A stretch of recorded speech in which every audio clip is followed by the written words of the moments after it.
Sveiki, esu Dovydas Lukšas, sportuoju dviračių sportą ir šiandien pakalbėsiu apie dviratininkų tipus, kurie yra šiai dienai ir turbūt yra vieni pagrindinių.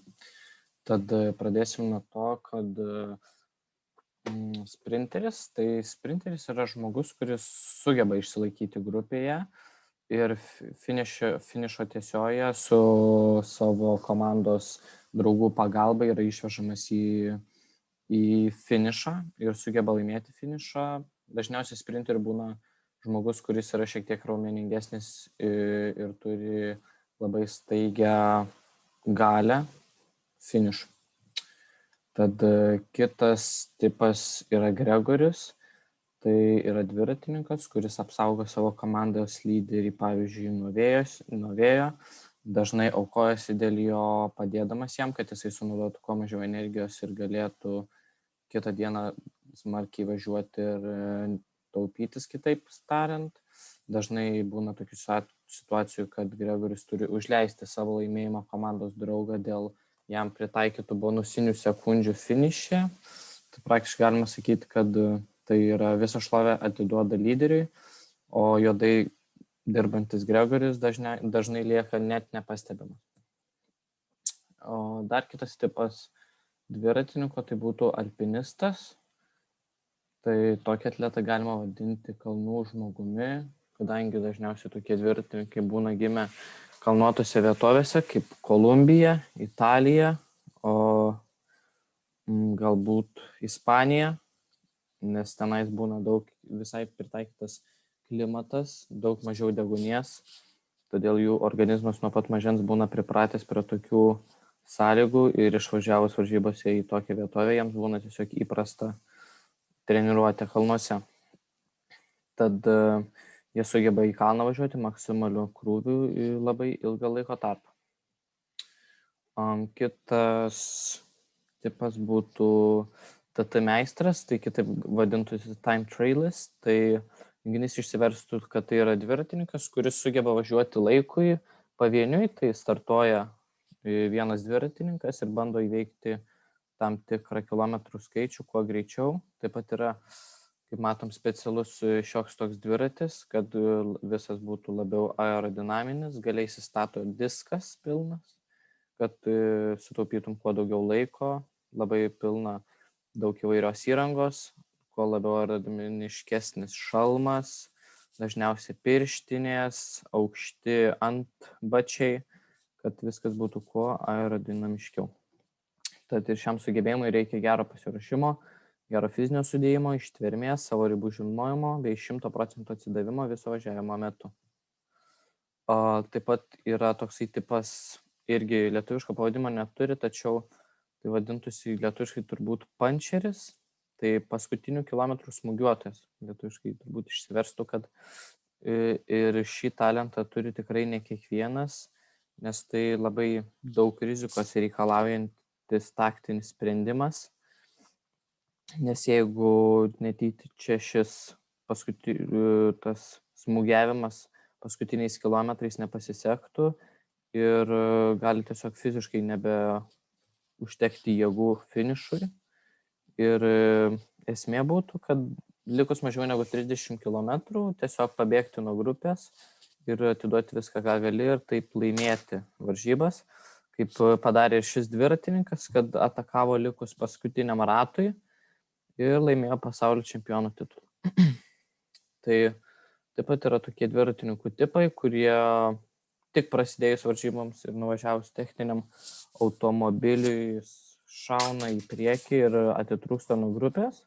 Tad šį sportą galima pavadinti ir nutrūktgalviu, nes kas norėtų važiuoti 180 ar 200 km distanciją 3 ar 4 žmonių kompaniją prieš vėją.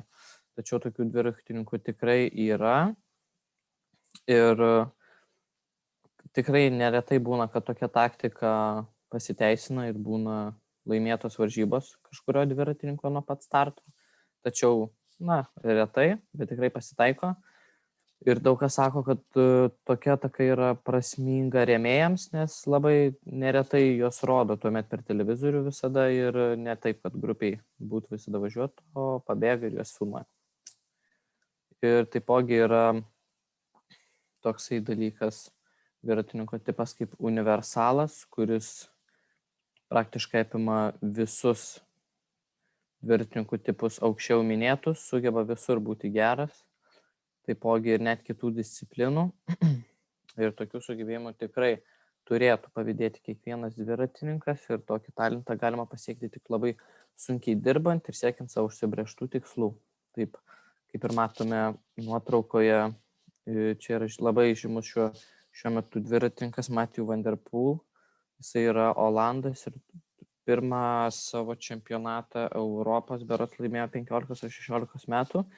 Ir nuo to vis augo ir šiuo metu yra ir MTB disciplinos kairėje čempionas, įvairių pasaulio taurių, taipogi yra cyclocrosso taurių nugalėtojas ir pasaulio čempionas ir plento taurių nugalėtojas ir pasaulio ne čempionas, bet pasaulio taurių laimėtojas. Tačiau šis sportas tikrai turi savų minusų ir mano nuomonė, kad tos didžiausi šio sporto minusai yra skaudžios griūtys. Tai matome, kad čia man ir taipogi buvo šiokia tokia griūtis per iš tikro labai tokį kvailą klaidą, kad nebuvo gerai priklijuota finišo linija ir tiesiog bevažiuojant mes užkliuvome nuo per didelio žmonių kiekio ir nugriuvom. Ir man viskas teko, dviračiui visiškai nieko nebuvo, tai šį kartą aš kažkaip visas susižalau, tačiau dviračiui visiškai nieko nebuvo, tik lengvi apibraižymai. O taipogi čia matome Primo Roglič nuotrauką, kaip jisai sugebėjo per dieną nukristi 2 kartus ir pralaimėti geltoną Tour de France maikutę ir nebetapo Tour de France turo nugalėtojų tais metais.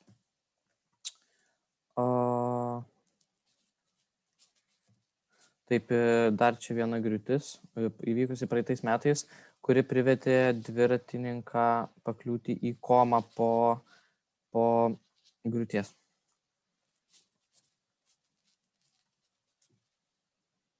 Čia sprinto tiesioji, likus 50 metrų maždaug iki finišo. Ir tikrai labai skaudi buvo griūtis. Iš viršaus dar galime labai greit pažiūrėti.